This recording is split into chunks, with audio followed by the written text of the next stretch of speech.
Salut à tous, je sais qu'on va tous bien. Je tenais à faire cette vidéo tout au long de la journée, mais le temps a eu raison de moi. Je suis en train de le faire en plein 18h, mais on va essayer un peu d'optimiser la luminosité. Que Dieu nous bénisse en tout cas. Dans le livre de Jean, le chapitre 2, nous avons l'histoire de Jésus et ses disciples qui ont été conviés à une cérémonie nuptiale dans la ville de Canaan. La Bible précise qu'à un moment de la fête, il y avait le vin qui manquait à la cérémonie. Et la mère de Jésus va se rapprocher de Jésus pour réclamer un peu ce problème. Mais Jésus va dire à sa mère, « Femme, qu'y a-t-il entre toi et moi ?» Mais Marie, la mère de Jésus, va demander aux disciples de Jésus de faire tout ce que Jésus va leur demander de faire. Alors Jésus va envoyer ses disciples dehors chercher 6 vases qui étaient destinés de coutume à la purification des Juifs. Donc ils pouvaient, les Juifs, utiliser ça pour le lavement des mains et des pieds avant de participer à la table. Et une fois qu'ils vont rapporter les vases, les 6 vases au maître de l'organisation, la Bible dit que l'eau va se transformer en vin, et c'était là le premier miracle que Jésus avait eu à faire. Au lieu de prendre une eau pure à la consommation, il va prendre quelque chose de délaissé. C'est le nom qu'il faut pour toi, délaissé. C'est le nom qui pousse Jésus à agir, délaissé. C'est le nom qui crée le miracle, qui donne la pression à Jésus. C'est-à-dire, si tu n'es pas encore arrivé au plus bas des niveaux, la main de l'Éternel ne pourra pas montrer sa plus grande largeur, sa plus grande longueur, excusez-moi. Tu es dans la situation qu'il faut pour exciter la puissance de la gloire de Jésus dans ta vie. Alors ne crains jamais, ne te démotive jamais, persévère. Les disciples ne vont pas comprendre, mais Jésus, pourquoi tu nous envoies chercher une eau souillée? Pourquoi tu nous envoies chercher des vases qui servent pour la purification? Il y avait des saletés sur moi à l'intérieur. Mais Jésus va dire, mes amis, c'est ce qu'il me faut. Le Saint-Esprit a un rôle à jouer. Et ce rôle, c'est de combler nos manquements. Il dira, je m'en vais auprès du Père, je vous enverrai le consolateur parce que vous n'allez pas être seul.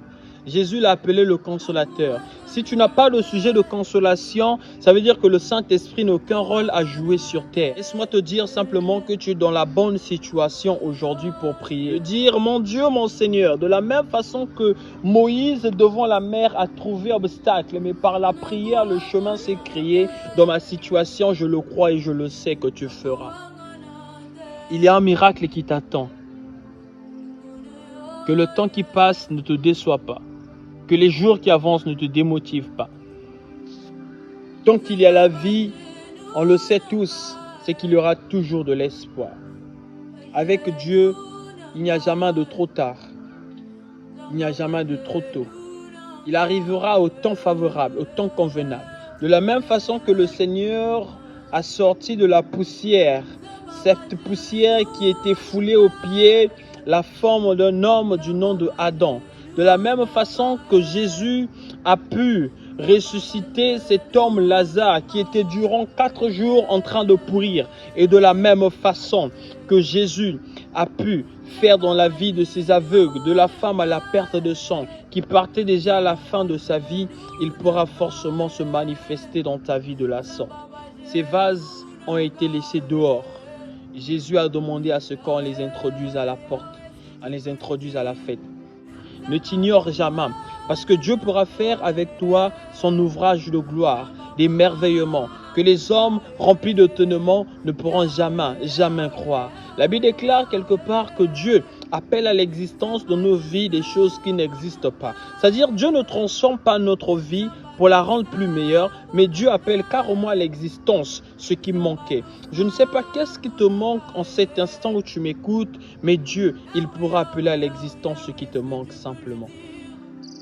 Il pourra appeler à l'existence ce qui manque. Quand on continue dans notre explication, Marie va se rapprocher de Jésus, on connaît la réponse.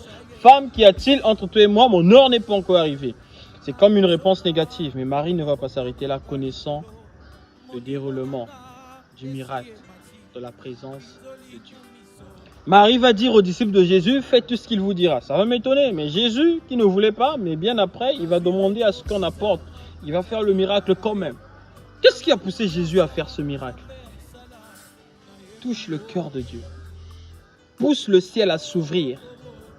Force la décision de ton Dieu en faisant ce qu'il te demandera de faire. C'est la formule magique pour toutes les situations. Fais ce que Jésus te demande de faire. Et le Père va bouger vent et marée pour subvenir aux besoins de ce fils ou de cette fille-là qui fait ce qu'il demande.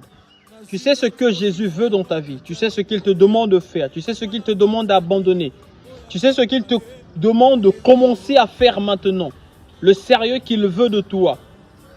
Si tu le mets en pratique, il fera ce que ton cœur désire. Mais ce sont parfois nos fautes, nos manquements, nos désobéissances qui empêchent notre Dieu de faire dans nos situations. Il dira aussi quelque part que les offrandes ne valent pas mieux que le sacrifice. Le sacrifice, c'est être obéissant, soumis à ton Dieu. Et il le fera dans ta vie.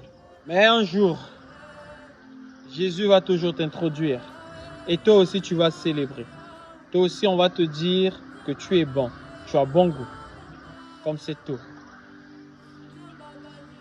Faisons ce que Jésus nous demande de faire. Essayons d'être obéissants, même si ce n'est pas facile. Mais il dira quelque part que venez à moi, vous tous qui êtes fatigués et chargés, je vous donnerai un repos. Si cette charge est trop lourde à porter, demande la force auprès de ton Dieu. Il te donnera en tout cas la force qu'il te faudra. Il te donnera en tout cas cette force. Je pense que nous avons compris. L'heure est quand même beaucoup avancée. Mais ce qui est vrai, c'est qu'il y avait plein de choses à voir. Par exemple, les 3 mesures. Pourquoi il fallait qu'il y ait 3 mesures? Pourquoi Jésus n'a pas jeté l'eau qui était dans le vase? Il a gardé l'eau qui était, mais il a ensuite rempli.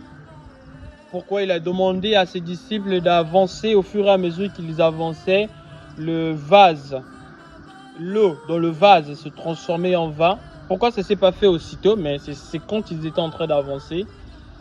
Et pourquoi Jésus aussi a décidé de transformer pour son premier miracle l'eau en vin. Pourquoi c'était seulement le vin qu'il a voulu faire? Quel est cet acte symbolique, prophétique qu'il a voulu montrer? En tout cas, on va continuer dans la suite. Et surtout, vos abonnements, vos partages me seront d'une grande aide.